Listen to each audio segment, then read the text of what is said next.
Hi guys, welcome to Football with Brownie. Hope you're well, keeping safe, keeping each other safe, and spreading the love in this big bad world of ours. Before we go any further, please like, share, most importantly, subscribe to the channel. Remember, subscription is free. If you haven't done it yet, hit that subscribe button right now. Don't forget the notification bell. I keep on telling you this, the notification bell. Right before we go any further, check our ticker bar below. Channel figures are above. We haven't done one of these for a while, and this one should have been done a few months ago. Be honest with you, but Brownie meets this time. It's a view from the stands. And Josh, how are you, Josh? Yeah, I'm very well. Thank you, Brownie. And thank you for getting me on. I know we've been speaking for a while to sort of have a chat and a meet, and we've got to it. And that's the main thing. We finally got to it. I know, the grey hairs have come, but no, I hold my hands up. Majority of it was my fault, and I do apologise for that. But many thanks for coming on, and just wanted to talk, Josh, about your channel, your journey, your YouTube journey so far, and what you see of the future. So, tell us a bit about you. Tell us a bit about your channel first. Yeah, so obviously, I'm going into my late 20s now. You're a youngster. You're a youngster. Yeah. Well, I try and feel young. Try and feel young. But so predominantly my actual job is I'm a secondary school teacher. So I teach PE, and also I'm a middle leader, head of house as well. So that's sort of what I do day to day. But I think it was sort of during the pandemic where obviously as well I've been involved in football coaching. So I'm a UEFA B licensed coach. So I've worked at Forest Green Rovers Academy for a couple of years when they actually just formed their first ever academy, because obviously their quick journey through the conference into the Football League. I jumped on board the first couple of seasons where they became academy. I've been working there. So, football, massive part of my life, played it, coaching it. And then the pandemic came, and it was a bit like, what do you do? What do you do now? What do I do now? Not in work, teaching in an environment, I'm going in, supervising where I can. I'm not being able to coach. And so basically for me, it was, I need to stay involved in doing football. And the only way I can see it is really jumping online and making a YouTube channel. And connecting with people through YouTube, talking football, talking with my mates about football. And I just thought, you know what, I'm just going to do it. I'm just going to give it a go and see what happens. And here we are. My channel is a year and 3 months old now. And as you all know, Brownie, with our channels, they're like our babies, aren't they? We take a lot of pride in them. We look after them every detail. And we celebrate marks like you would with a child, with your own life. Well, hang on, I just want to I want to screen share something with you, because I bet you're really bloody proud of this. And obviously it's the bronze winner of the Football Content Award. Yeah, assist. Fair play to you, my friend. Yeah, that as well was a really crazy experience, actually. Really, really surreal experience, because I thought, I saw it come up, and previously I've seen this content awards happen before, and I've seen people I follow on Twitter. I've seen the likes of the Goldbridges, the AFTVs win these awards, and I've always been interested, like, what is this Football Content Awards thing? And you look into it and you see it. So when it did come about, and I thought, well, listen, my channel's only 6-7 months old. Can I even get into this? Am I able? And I saw that there was a category for best new content creator. Just got, able to get myself nominated. And then the fact that I was able to actually go to the event was surreal. And I took my friend Tom, who sort of started the channel off with me, but wasn't able to continue after a month or two, he realised. And we went, and honestly, we said to each other, let's just go enjoy it. Like, we were really unsure where to go. And we went to, like, the swankiest, poshest hotel in London. Like, I was like, this is way over my level. Like, what are we doing here? We're missing it. Where was it? Was it the Landmark? Was it? Oh, jeez. I know it was a hotel in which I used to supply staff to many years ago. Yeah, because majority of my life I've been in recruitment, and my first recruitment job was in London's West End, supplying hospitality staff. And yeah, it definitely hit home when I seen the where it was. But Yeah. I supplied so many of the hotels, I can't remember which one. Something tells me of a landmark, but I may be incorrect. It's bad that I can't remember the name of it, but all I can remember is just being absolutely incredible. And even like outside, I was just seeing like these Ferraris and Porsches just leaving the car parks of this hotel, and you go in, and it was just a different world. And yeah, it was one of those things where we went in and we'd like, look, let's just go and embrace it. I was like, who knows who's going to turn up here today? And then as you're there, you're just seeing the likes of your Robbie from AFTV, Lee Judges, Troops, Expressions, Fogden, Fogdat. They're all there, and you're thinking, Yeah. oh, this is actually like quite a big thing. Actually, like people are taking it seriously. We sat on a table with some people I'd never heard of. It was really great. Got to meet this lad from Scotland, Aaron Fraser. He came down for the day for the event with his dad.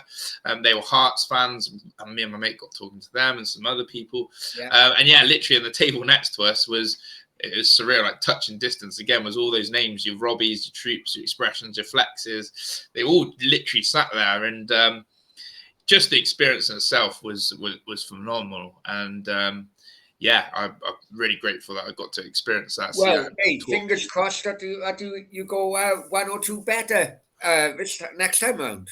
Would be lovely, mate. Would be absolutely lovely to do that. It really would. So going on to your channel, you mainly do watch-alongs and vlogs, yeah. So I tell you what, your fuel bill must be absolutely extortionate, especially in the UK. Yeah. It's yeah, so it's an interesting one actually. You talk about I'm getting married next year, so on good authority I've been told I've got to start saving some money. So my expenditure on tickets and fuel have had to be limited. But yeah, again, Brownie, it was one of those where when I first jumped on YouTube, I was like, what do I want to do with my channel? I want to talk to people about football. I want to share my opinions on football. Started doing sort of prediction videos and whatnot. And then it came to sort of the games where obviously Sky was showing every single game under the sun, where every single Premier League fixture was televised. And I just jumped on one day and thought, why don't we try one of these watch-alongs? I'll see other people do it. And I was looking at other people, and I know it sounds silly, but I was thinking, some people are really boring when they do watch-alongs. I hate watch-alongs, to be honest. I hate doing them. Yeah. I no doubt I can come across really boring doing it as well. It's hard because a watch-along can allow two things. It allows your viewers to feel more connected to you, the person. Yeah. You get to know, you can ask more personalized questions, which is great. And I like that. The other thing for me is just being able to really talk about right now, in the now, what's happening in the game. Let's talk tactics. Let's talk about the player. Let me share my thoughts and opinions. You guys in the comments tell me. And I really like that. And I think, you know, it took me a while to work out sort of what type of watch along I wanted to host. And mine's more predominantly a commentary. I try to give as I'm not going to say commentate throughout the whole game, but I will try and talk through the game as it's happening to those who essentially, I see some people who do watch-alongs as either someone who can't see the game or watch the game, so they're relying on you to give them a visual, or B, I've never seen that before. Have you not? Right? Yeah, or maybe you're trying to hide it, and I can't see it. Or B, literally, as you said, if someone else is watching the game, everyone has different opinions on what they see in football. And that's what you love, isn't it? You know, no one's the same, and you want to share it. And so I think watch-alongs for me, but I really, really enjoy doing the vlogs. Really, there's something quite nice about going to see, and I've got this thing about I want to see as many grounds, as many experiences as possible, go to as many away ends as possible. But as you said, it comes at a cost. it's not easy to fund. And so that's where I'm at really. The channel is sort of developing into a watch along / vlogging channel. And then one day I might go, I fancy just doing a video on this, and I might do it. But that's really where we're at. Brilliant. How many grounds are you up to now? So this season, I've visited 16 different grounds this season. Yeah, 16 and different. As a whole, it's sad. I've actually got a list on my phone here. I've got in my notes section on my iPad. So I've got a list of grounds that I've visited, and we are on 27. So I thought, because I follow Cardiff and I followed them from the days of the old Division 4, what we now call League 2, and throughout my issue with Red is something different, but I thought I'd actually visited far more grounds than I actually did. But you just go into the same grounds every year most of the time. Yeah. And I think my last count I was on about 42, which still impressive, still very impressive. I thought I'd be in my 70s or 80s if I'm honest with you. But it seems like going to Ashton Gate bloody every year, and things like that. It just read in the same thing. Hey, congratulations. And because the first real vlog I seen was when you went to Sutton United. Okay, yeah.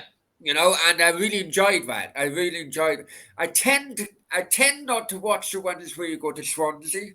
I have to admit. I know that, yeah. But I think you, like me, Josh, is that, look, you got your own club, Villa, isn't it? You support? Yeah. You got your own club, but football these days is a world language. And you can go to anywhere in the world with a football top on, and you want half a community talking to you. And that's kind of where my channel is. It's I do, Cardiff isn't the biggest club in the world. So if I want my channel to prosper or potentially prosper, then I'm going to have to open it up for fans of every other club. Yeah. Try not to be Swansea, but, I can be flexible at times.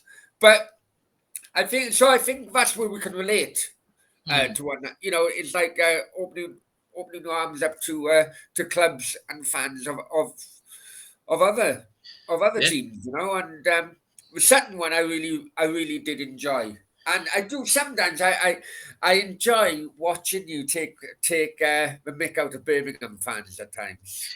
It's got to be done. I always try and get a jibe in here and there, never forget my roots. But yeah, I mean, the Swansea link it's so weird how it came about. I don't really know how it came about, but I do. Essentially, my first ever vlog was Bristol City versus Swansea. So my first ever vlog on the channel. Bristol, I live in Gloucestershire, so Bristol's 30 minutes away up the road. So I thought, right, let's do that. And I was like, I really want to experience an away day. Away days are, for me, an away end 10 times better than any way you go in a home end. They are the proper fans. They are the proper fans. Yeah. And I went with my mate Tom. We went, and I was really nervous. I was like, I've never done a vlog before. I've got a camera. I was like, in my head, I had all these things. I'm just going to go up to loads of fans, ask them how they are. And I got there. And first thing I did as I arrived in this away end section was just hear an anti-English chants about, how we hate England and all this. And I was like, oh, bloody hell, what have we done here? What have we done here? Why are we going to a Welsh predominant club against an English team? And I thought, mate, let's just ride the wave. And then you get into the concourse. It's absolutely nuts. And then again, I didn't realize how big of a rivalry, the Bristol City is with Swansea and your Cardiffs to that extent. I heard of it, but I didn't realize how passionate it really is.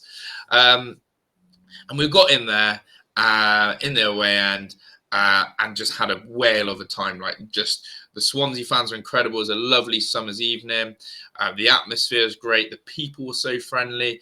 And then sort of the aftermath of me doing my first vlog went down really well. Swansea fans then, were like, great, come along to another game. So I went to another game, and you rock up, and it was really nice, to be fair, to go to another Swansea away day, and someone was like, "Oh, you're that a view from the stands," and that family, obviously Cardiff, you're going to hate them, but just for me, it was just so random. And then all of a sudden, I was like, you know what?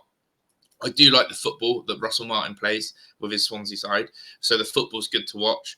But also to be welcomed by a fan base like that, knowing full well that I'm not a Jack, I'm a Villa fan, but they want me to come and I love it. And they've got a soft place in my heart now. And where I can, I'll go and watch Swansea if it fits the bill. Well, to be honest, you're on about the rivalry, but the seven-side rivalry. I mean, I remember a time where Swansea were the rivals of Cardiff.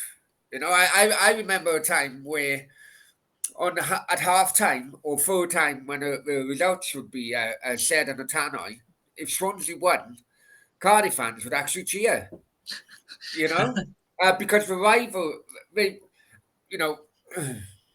was before John Toshack took him to and it was kind of like the little kid, the little club down the road type of thing, and the rivalry, but with Bristol City was far worse, and things have changed there. Okay, with Bristol only down the road, one question on that then: who's the biggest club, City or Rovers? I got to be careful. That's a tough question, because I have done. I've been to a Bristol Rovers away game this season against Swindon Town, so I'm always looking for those local derbies, and that was again an incredible experience going with those Gas fans. Bristol City should be a bigger club. They've got the infrastructure, they've got the money, but how do I put this? I think they're a boring club because they're just languishing in mid-table constantly in the Championship. They had their chance, I think, to go up a few years ago. Have blown it. Joey Barton under the gas, if he gets them up from League Two this year. Has he got money behind them? Have they got money behind them? They have now. They have. Yeah. They have. That's a hard one, because the school where I actually work in Yate, which is obviously in Bristol. It's either they're either Gas or they're City, the kids. And it's always that. I don't know. Okay, if you work in Yate, maybe you can confirm or deny this, right? But as a Cardiff fan, growing up, I've always my theory is always Bristolians are Rovers, whereas outsiders are mainly City. So, yeah, that's all right. That, to be fair, is probably spot on. Actually, that is actually very good. Yeah, very good way to describe it. Every time I used to go on a megabus to London, we used to stop in Bristol on the way, and we'd go over with, I think it's now IKEA or something like that, where the old ground Rovers ground was, and up until about 10, 15 years ago, it still had one floodlight of the old ground as a memento, or whatever you want to call it, memorial. Yeah. But they had to take it down. So it's an interesting rivalry, because Bristol's a huge city, isn't it? Just, and that's why I can't comprehend how Bristol City have not been able to get into the Premier League. A city like Bristol should be having a Premier League team, and you can see that Lansdowne's put the money into Bristol Bears, the rugby team, who have absolutely gone up and up and up and up. But the football club, in the time when they were playing in the Carabao Cup or whatever it's called back, I don't even know it was Carabao then. But the League Cup, where they were playing your Man Uniteds and your Man Cities, they were flying then. But their team got picked apart. Joe Bryant left. Bobby De Cordova-Reid left. They lost some of their big players, and I'm not really sure what their recruitment's about now. With Nigel Pearson as manager, they've got old has-beens at Leicester City. It's just a bit of a, I think they've lost direction. Yeah, a bit of a miss. Forest Green, man. Let's talk a little bit about Forest Green, because I think you remember you said, because obviously the late Chris Barker. Did you work with him at Forest Green or? Yeah. Yeah. So Chris was in charge of the under-18s. So they got an experienced man like him in. Again, it was, as I said at the start, Forest Green had basically just become a cat-free academy. Right. So it was all very new. So though the first team were in the conference at the time, they were still a grassroots youth setup. So they've always had a youth setup. Then they managed to get themselves as a cat-free academy. So they had to basically build something from scratch. And Chris came in as under-18s, obviously just recently retired, because obviously he still played at a bit of a semi-pro level in some of the local teams. And he was obviously under-18s coach, which is huge for those under-18 lads to have a manager like Chris to sort of guide and direct them, because the wealth of experience that he had, the levels that he had played at, and the dressing room, unbelievable. He obviously, if he was still here now, would he still be there potentially? Who knows?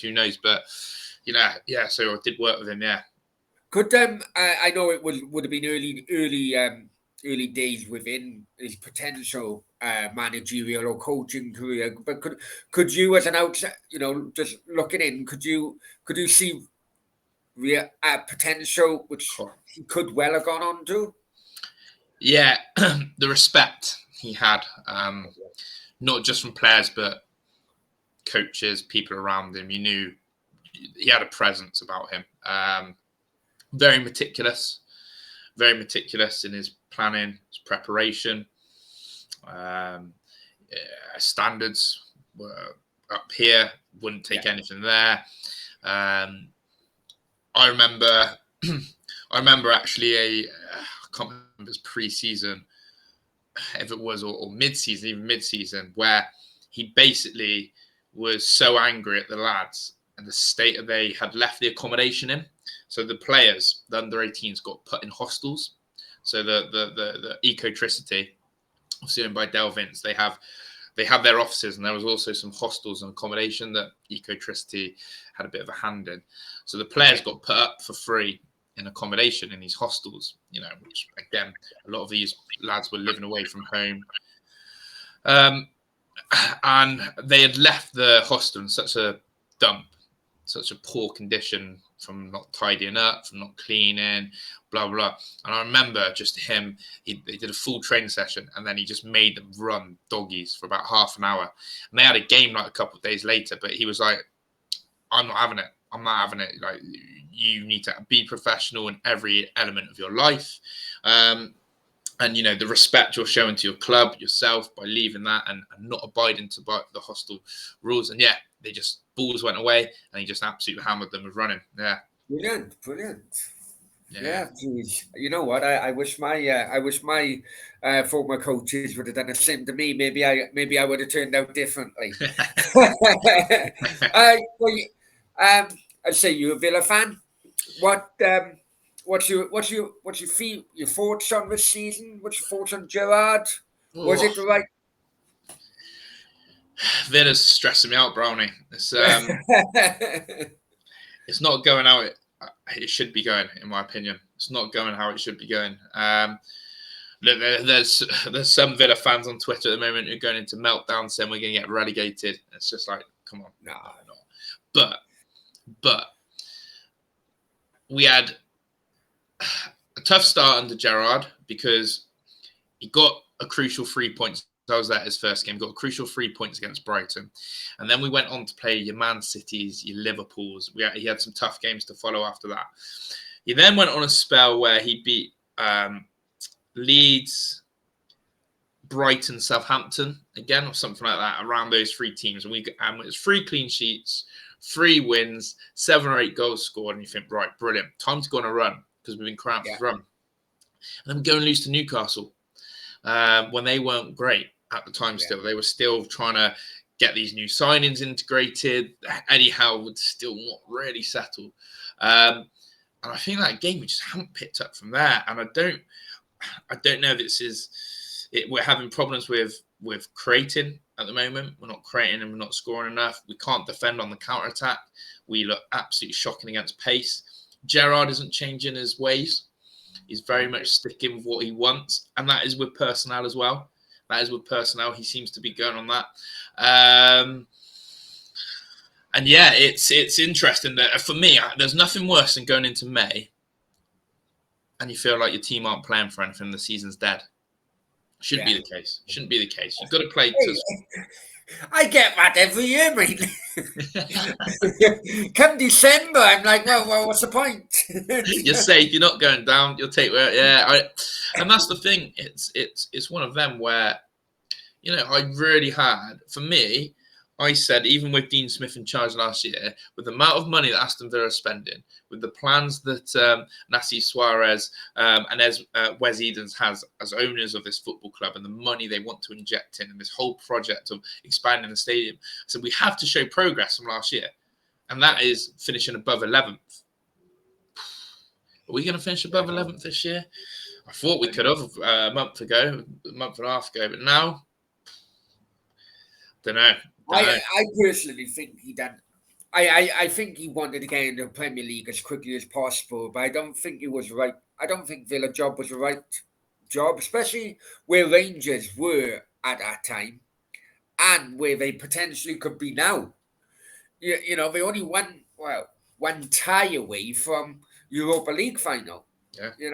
And no disrespect or anything, but I know that Villa are a great club, but I thought that it was kind of like a sideways move, and I thought that he jumped into it for he jumped into it before he used his head and looked at the kind of wider picture. I don't know. Yeah, it's interesting. I think obviously with Rangers, he could go and defend the title. I think that was a big thing that Rangers fans wanted him to do. They obviously wanted that sustained success and for to keep Celtic below them. I guess the move to the Premier League is that people will say the Scottish League's a 2-horse race. Yeah. You just have to win the league, and that's your expectation. Whereas coming across to a team like Aston Villa, where there's a massive expectation from a fan base that wants to be back in Europe real badly, with owners that are incredibly ambitious, with money that is more than he'll ever get his hands on in Scotland. That was probably the pulling factor for him. But the questions are, and the only thing I can say is he hasn't had a full pre-season yet, and he hasn't got his squad, even though he's had one transfer window in January. I'm worried that his style of play that he wants to play, which worked at Rangers, isn't cutting it in the Premier League. It's not. It's with not having a team that is going to be dominating the ball 60-70% possession, which he does in Scotland. When Rangers play, they have 60-70% possession every week. They have the ball. He's trying to do the same things at Villa. He's trying to play fullbacks pushing on, inverted number 10s. But as I keep saying, we're playing against good opposition who, when they turn the ball over, we are getting counter-attacked 3v2, not in our favour. We're getting counter-attacked 4v3. And Spurs did it. Spurs absolutely, when we played Spurs the other week, yes, we should have been 3 or 4-0 up at half-time. We didn't take our chances. But all Spurs' goals came from was just soaking up some Villa pressure, win the ball, and they just, with their pace, they tore us apart. Right. Brings me on to my next question, right? Because I think it's one of the most... I just cannot understand this. I really can't understand this point. How on earth is Tyrone Mings a Premier League player? Can someone, can, even within the England international setup, I just, I can answer that. I'm just Yeah. dumbstruck, really. I really am. Watching his performances for Reading at lower championship level, which was dog, dog, dog crap, really. And how on earth is he really that good? Am I completely missing something by watching the highlights? So I know a very, very good friend of mine. His dad, Steve White, played in the Premier League. He played for Swindon Town. He won playoffs at Wembley. He played in the only season that Swindon Town did in the Premier League. So Steve is uh, he's been managed by Glenn Hoddle, knows Peter Reid. He knows the full football and shebang. And after he finished playing and retired, he obviously did a bit of coaching, and he led the Southampton Development Centre, Okay. in which Tyrone Mings played, because Tyrone Mings was down south. Tyrone Mings was in the Bristol area around here, Okay. and obviously the I don't know if they call it development centre. I can't remember exactly the wording, but it's basically where it's Southampton Academy, but based here, where the players don't have to travel that far. So it's that link. So Steve was in charge of that, and he coached Tyrone, and he always said Tyrone Mings has never, ever, ever, ever been technically good enough to go to the top level. Never, ever. Never. When he played for Yate Town, Tyrone Mings was on the bench sometimes. He wasn't starting, dominating that. He was a gangly teenager, later teens in his football. But what Tyrone Mings has, which has got him to the elite level, and Steve will tell you this and a lot of others, is he's got a couple of things: power, strength, and pace. And with that natural power, strength, and pace, that is sometimes the difference between the levels you can climb. His technical ability, so his physical attributes are there. His technical ability is there. That's always going to stay there. And every year, this just goes up a teeny bit. But as you're saying, he gets found out at times. Oh yeah, he's got a mistake in him every single game, in my opinion. And it could be even more. But with his pace, power, strength, he can bail himself out a lot of times. Where actually, if he didn't have that, the mistakes would be triple magnified of what they already are. You hear your Dean Smiths, your Gerrards, your Gareth Southgate say they like his leadership. And is that enough to play at the top level? They think he's a born natural leader. We'll see. But the big question is, Brownie, is he going to be at Aston Villa next season? Right, that's where I was going to lead on. Gerrard is on about a clean out. I watched that game against Tottenham, and yeah, you bang on what you're saying. It was all counter attacks, but the better teams can actually defend against counter attacks, even if they're outnumbered. Yeah. You see it happen in Liverpool a lot. Liverpool push up so far up the pitch, they do get kind of caught out, but by the time it gets to the final third, then they've sorted themselves out and they've defended against a counter attack. I think that's the difference. Yeah, no, I agree. And yeah, Gerrard talks about the fact he's going to have a clear out. Mings is a Dean Smith player. I think that's the one thing. What I'm getting from Gerrard is that whether it's an issue behind the scenes, and I've heard riffs and rumours and drabs from people, that there is this whole thing about Dean Smith players. The Dean Smith players aren't playing as well as they should be for Gerrard. And whether there's this thing I heard again a couple of months ago that Dean Smith was apparently in contact with a lot of the Villa players who he signed still, even when he left, even when he went to Norwich, just being a friend, a keep it in touch sort of thing. Yeah. I think that rubbed Gerrard up the wrong way. I think something was said. But that's all rumours and stuff. But I genuinely believe that all Dean Smith signings are going to be under scrutiny and under the spotlight. And Gerrard. So how many of those signings will end up in Norwich? Well, yeah, but I mean, you know, that will be very interesting. And whether Norwich will pay the fees for some of these, but you know, players I really fear for that could be under the microscope. I think Ollie Watkins. I think he's under scrutiny from Gerrard. I think Tyrone Mings. I think the other centre half, which is incredible, really, because a lot of people are touting Ezri Konsa to go on and make an England appearance, and that he is the best centre half at Villa, and that he's one of the most underrated players in the Premier League.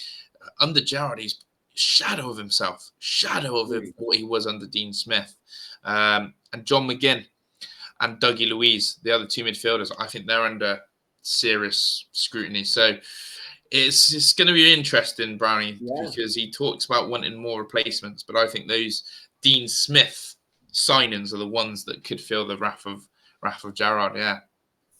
Going back to your channel, looking forward now. Where do you see your channel in 12 months' time and say 5 years' time? Cool. Are you going to be doing the Champions League away days watch-alongs? No, vlogs. Sorry, vlogs. That would be the dream. That would be the dream. It really would.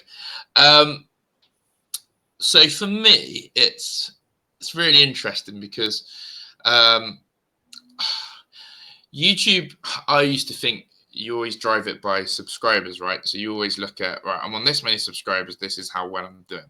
But my sort of take this year has changed slightly. I think for me, it's all about actually for twofold for me. Number one is the watch-alongs is I've got a rough figure in my head of how many people I like watching a watch-along, which I would deem as the channel's doing all right. If I was to do a watch-along on, you know, I'm on 5,300 subscribers. If I've only got 10 people in a watch-along with those numbers, then for me, I'm like, this isn't good enough. This is not where I envisage the channel to be. Who cares that I've got 5,000 subscribers? I've got 10 people tuning in at the moment to what is meant to be my main plug of the channel, or watch-along. So for me, it's continuing to grow a community within the watch-along so that they're sustained numbers. In a year's time, so the end of this year, I did put a target of wanting to try and hit 10,000 subscribers. I think the World Cup's going to be a massive push, which a lot of people are going to do on their channels, and it's about trying to make that unique. And if I was to be honest, Brownie, in 5 years' time, retire. I would love this to be at a stage where it could be the main source of income. You know, I think you've got to have, you know, as a teacher, I tell kids to be as ambitious and aspirational as possible. You know, I don't get kids to come in and say, look, give me 50% of your time. I'm always saying, give me 100% of what you can do. Go and chase whatever you want to be. Go and try and do it. And as long as you give it your best go, that's what you can ask for. Yeah. And that's the same for me. I do YouTube because I enjoy it, but B, I also think, you know, if I'm going to do something, I'm going to do it properly, and I'm going to try and do everything I can. So that's the aim. But, you know, and then in between that, sort of network with more people. I think this year, you know, doing what we're doing now is a prime example. Meet new people. I've been lucky enough to. You can have ideas bouncing off each other, you know, and you know we won't mention it, but you know, off camera you helped me a lot, you know, a couple of months ago, and it's really helped my bloody mental state. Exactly. If I'm honest with you, you know, and it is ideas in which bounce off and suggestions and advice, which I think by doing shows like this, you know, I've done quite a number now. You know, I am a firm believer that you have a better community if you all work together rather than if you all have beef against one another. You know, and and it's I see why people in YouTube can. I don't say they can get. I'm going to say the word "get funny" because it's competitive because you're trying to get an audience. You all want an audience. You all want them to like your channel the most. You all want them to keep returning to your channel. I get that. But the most dangerous thing I believe you can do is compare yourself to someone else's channel. And if you're constantly doing that. And I think some people could do that. I think some people constantly look at, well, there. And sometimes it's good because it puts balance. Because if you're doubting your channel, you can go, well, hold on, this person here, they're actually struggling a bit, or their content's not hitting. But also it can give you aspirations to go, no, I actually want to do that. Maybe I should do that a little bit better. But yeah, you're right. It's about meeting people in community, and I've got really friendly with a few blokes who run the Up the Villa podcast. Okay.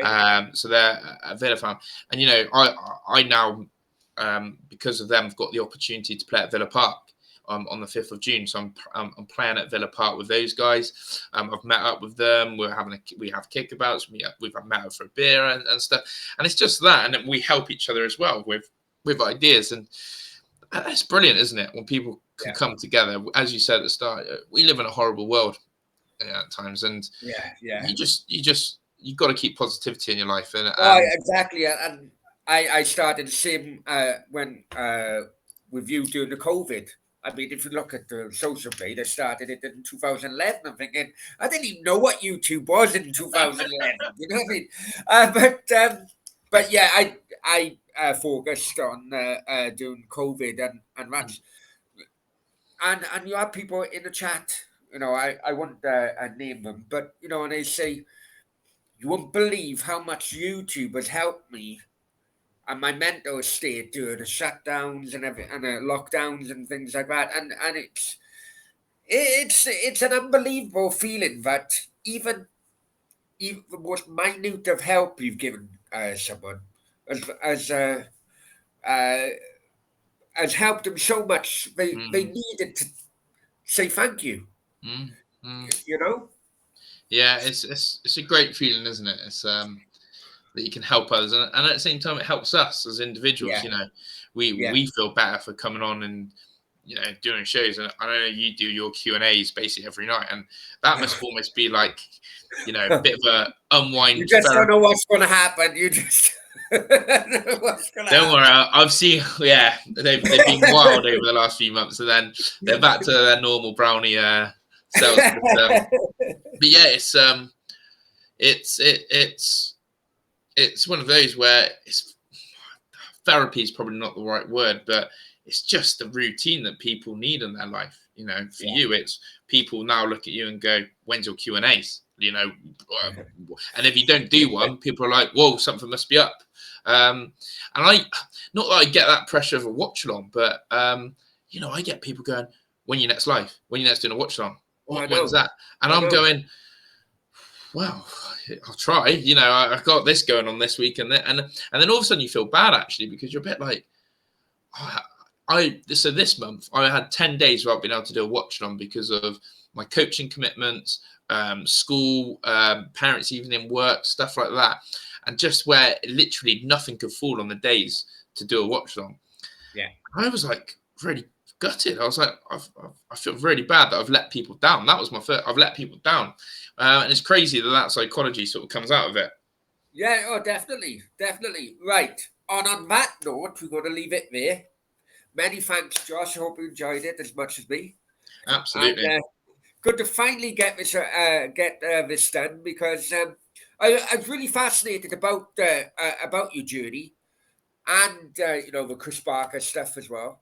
And long may Avuto stands continue. The journey continues, and you get from bronze to silver to gold in the end.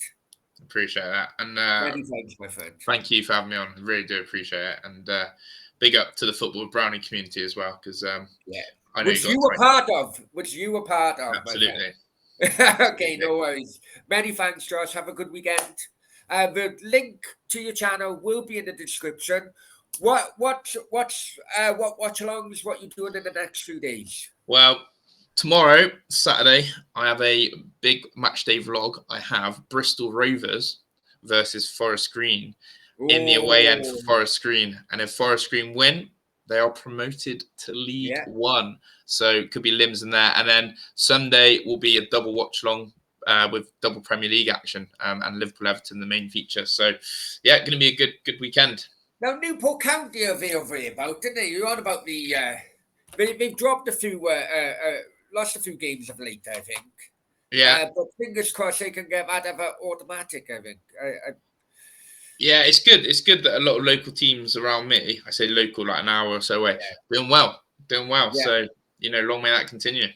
Exactly. Many thanks, Josh. Much appreciated. Check out Josh's channel, link in the description. And hasta luego. Take care. Bye-bye.